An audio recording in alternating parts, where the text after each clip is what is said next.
Welcome to yet another session with me, and the topic for today is language and its pronouns.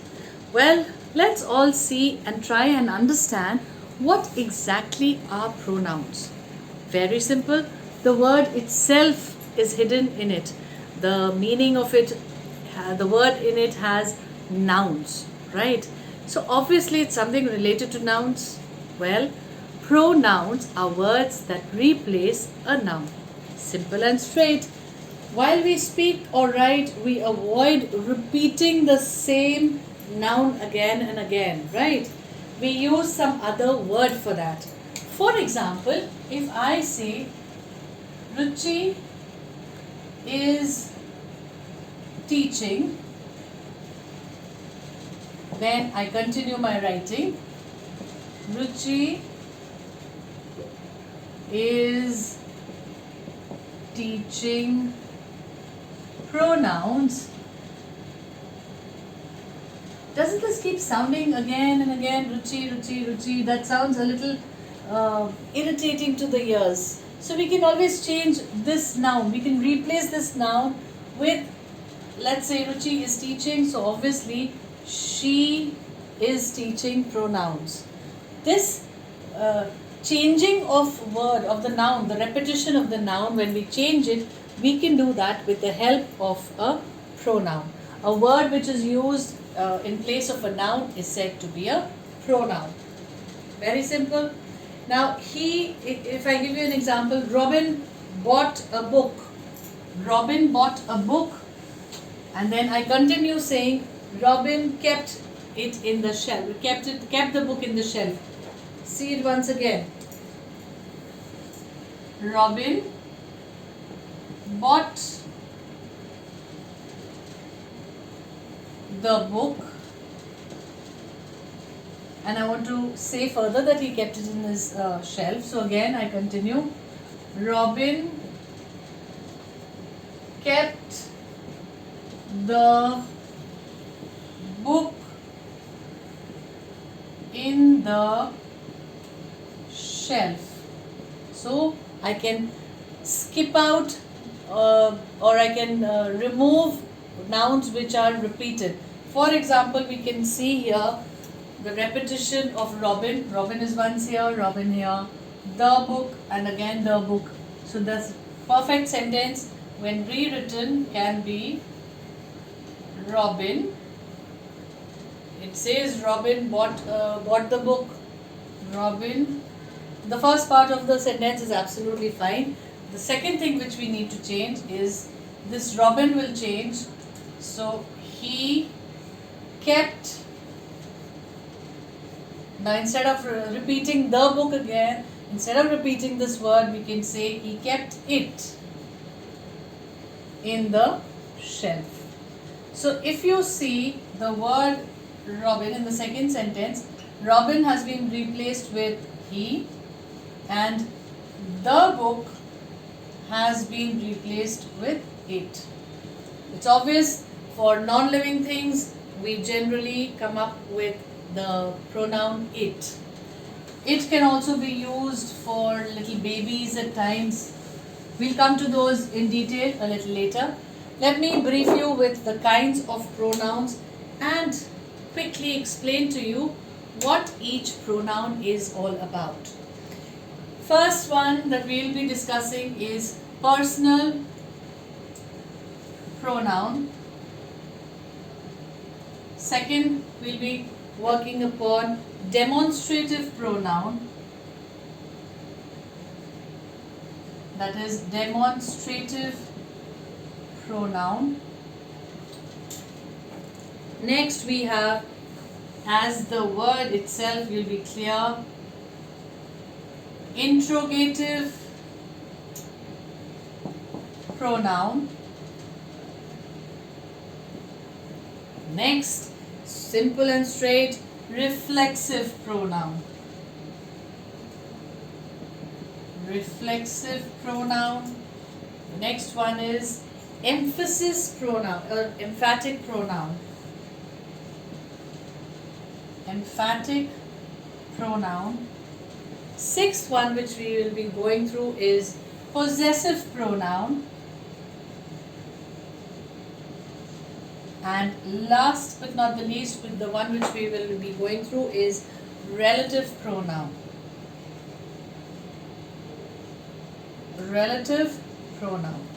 So these are the ones which we will be going through in this session of mine. We'll begin with personal pronouns, where I'll be telling you about the first person, second person, as well as the third person.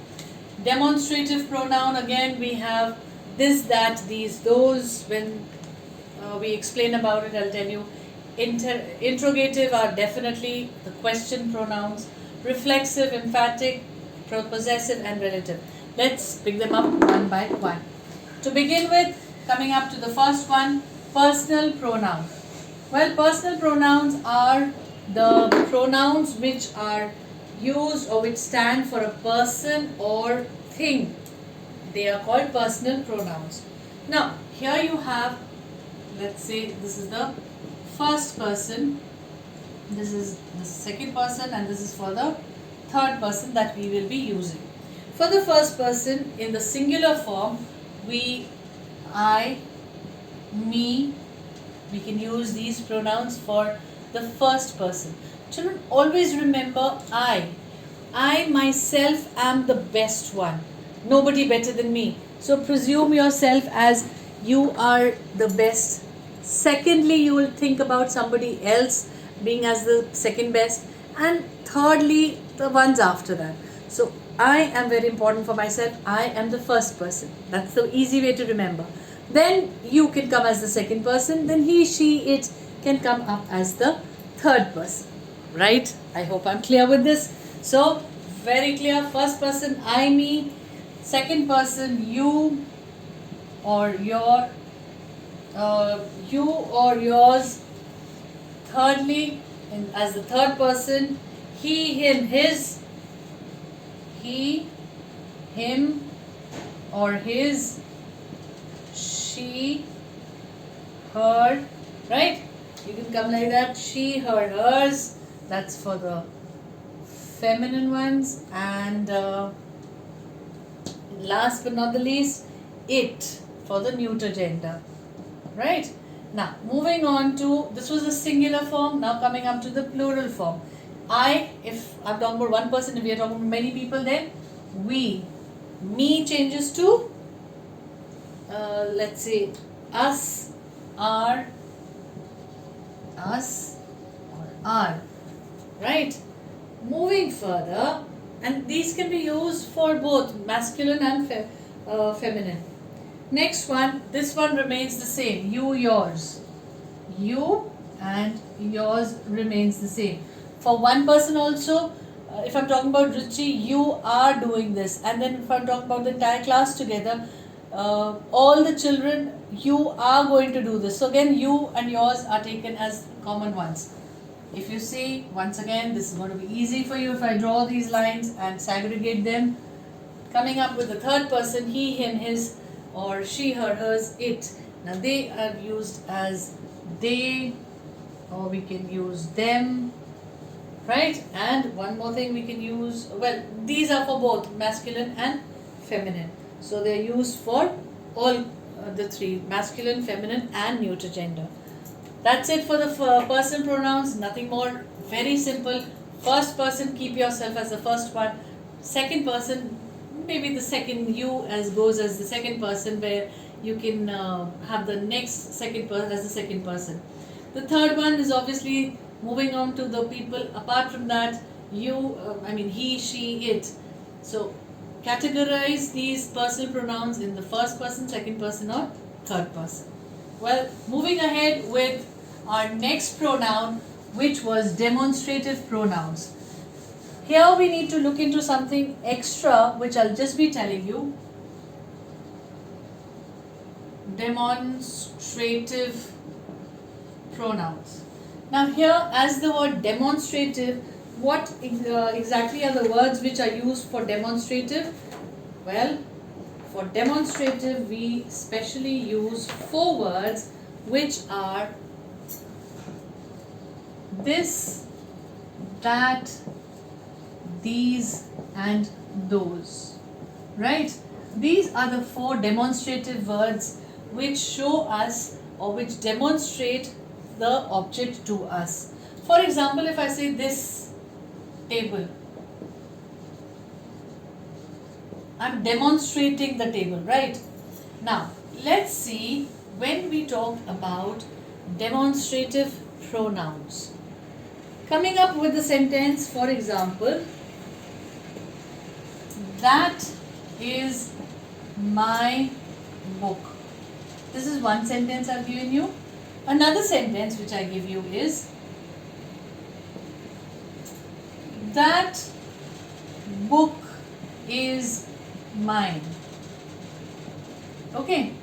Now, in both the cases, you have this demonstrative word that is there, but here, in spite of being a demonstrative word, one is a demonstrative pronoun and one is a demonstrative adjective. Though I'm talking about pronouns, but here in the sentence you are coming across one being a demonstrative pronoun and the other one being a demonstrative adjective. Now, how do we know which one is a demonstrative adjective and which one is a demonstrative pronoun? Let me give you a basic concept which you should remember throughout any stage of your life. But remember one thing: nouns. Okay, we know name of a name, place, animal is a noun, right? Now, nouns are they are loved by adjectives. Adjectives really love the nouns, so they always keep them very, very close to them, right? Whereas pronouns do not like the nouns so much, so they pick up the nouns and throw them away, a little far off from them. Remember this one thing: adjectives, they describe the noun, right? They love the nouns and they're always very, very close to the noun. But pronouns do not love the nouns so much, so they pick them up and throw them a little far off. Now let's catch up from the sentence which I've given you here. That is my book. Now, where do we find a noun here? Book is the noun here, right? Now it is far off. That is the demonstrative word here, and this is far off. So in case when demonstrative word and the noun are far away, it's not close to each other, in that case it is demonstrative pronoun. Now see in the second case here. Here, where is the noun? Book. Where is the demonstrative word? That book. Very close. So as per my story, as per my concept, my childhood concept, the way I remembered, I carry forward that so that it's easier to remember. And it says the adjective loves the noun, so it keeps it very close to it. But the pronoun does not love the noun so much, so it throws it a little away. So that one is a demonstrative pronoun, whereas this one here is a demonstrative adjective. I hope I'm very, very clear with the concept of these two. In future also, I don't think you people should have a problem finding out the difference between which is a demonstrative pronoun and which is a demonstrative adjective. Well, moving ahead with our third kind of a pronoun, that is interrogative pronoun. Interrogative pronoun. What does the word interrogative mean? It means a question, straight away a question. And when we straight away begin with the question word, what is your plan? What is your plan? A question mark, of course. Here we do come across suppose words like what and which are used to as an interrogative adjective. Now this is not an interrogative pronoun, but let's see. What is your plan? This is an interrogative pronoun. Again, just the way we did demonstrative pronouns and demonstrative adjectives, there was a difference. If I give you another question here, what plan did you go through? What plan, let's say, did he speak? What plan did he speak of? Okay, now this is another question, and the same things again. We begin with the same question word, what. Both are the same, but again, one, as I said, as per my story, one is with the noun, very close to each other, right? The adjective loves the noun, so this is demonstrative adjective, and here it's far off, plan is far away, that is your demonstrative pronoun. Beginning with the question word, that's a demonstrative adjective and demonstrative pronoun. Coming up, just another example for you to understand. Which is the mail train? Which is the mail train? Mail train far off. Which is interrogative pronoun. Which train is late? Now which train? Coming very near to the adjective. In that case it is very, very close to the noun. It's a demonstrative, interrogative adjective in that case. Clear with the same concept? Right. Let's move further with a reflexive pronoun. Moving ahead, as the word says, reflexive. Reflexive pronoun talks about the reflection of something. Let's see. If I say my, the reflection becomes myself. This suffix has been added to my. Suppose I say I. Will it be I self? No, of course, it's going to be myself. You, yourself. Yourself. Be very careful whenever you have reflexive or, for that matter, emphatic. The next one that I am going to tell you is also similar. The emphatic pronoun. It's again a similarity between this here. If I say our, emphatic also says ourself. Right. This is always added to a reflection. It shows exactly the reflection of something. Suppose I say Ruchi. You know that's a female. She is a female, so it's going to be herself. Herself. What if I talk about a dog? You know it's an animal. You can always mention it itself. Right. Similarly, in both the cases, even in reflexive and emphatic. But then what is the difference between reflexive and emphatic pronouns? Okay, let's see. Let's see what exactly, I'll give you an example sentence and then I'll tell you what is the difference. Ruchi did the work herself. That's one sentence. Second sentence, Ruchi herself did the work. Well, basically both these sentences mean the same thing, right? There is no difference between the sentences here, the meaning of the sentence, but still we do have a pronoun in the sentence, herself and herself. The placement of them is a little different. Reflexive ones are the ones they are used as the receiver of an action, whereas emphatic ones are they convey emphasis on the word or the action that is taking place. Now here I am emphasizing, I'm pinpointing, I'm trying to convey that Ruchi herself has done the work. She is not making somebody else do the work. Here also Ruchi did the work herself. But what is the stress on? Ruchi here. But here when I'm stressing, Ruchi herself did the work. Emphasis is being given here. So this is emphatic pronoun and this is here the reflexive pronoun. Both reflexive and emphatic have an ending with self. It shows the reflex action, right? Okay, now coming up with a very simple one, that's the possessive pronoun. Next one is the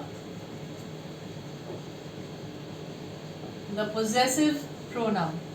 Very, very simple. It shows the possession of some object and it is placed just before the noun. For example, this is my pen. This is my pen. Now whose pen? My pen. I'm showing and I'm letting you know the possession. The pen belongs to Ruchi, right? This is my pen. My pen. My here is the possessive pronoun. Now again in this you can have a first person, second person and third person categorized in these three different persons. First one, my, shows my things. Second one, your. Second one is your, not you, your. And third one is his, her, its.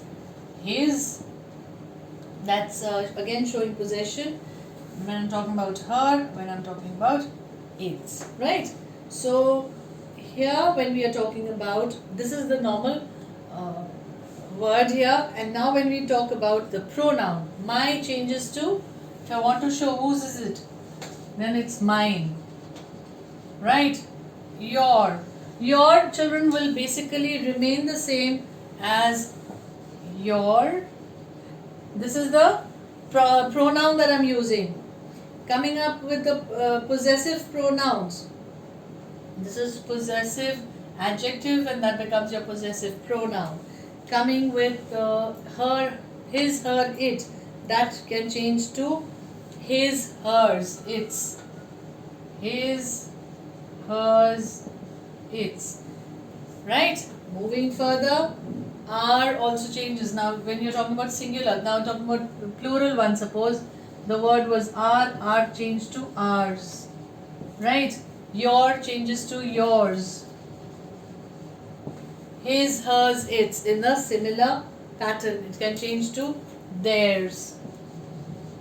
Right? They, theirs. That's the way this changes as per first person, second person and the third person.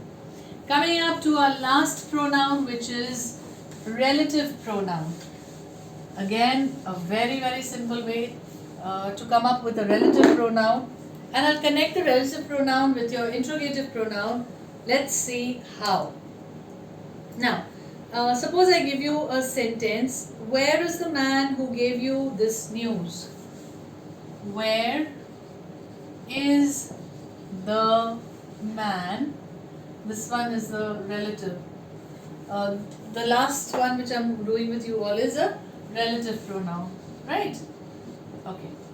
Where is the man who was standing here? Right. Now with a question mark, of course.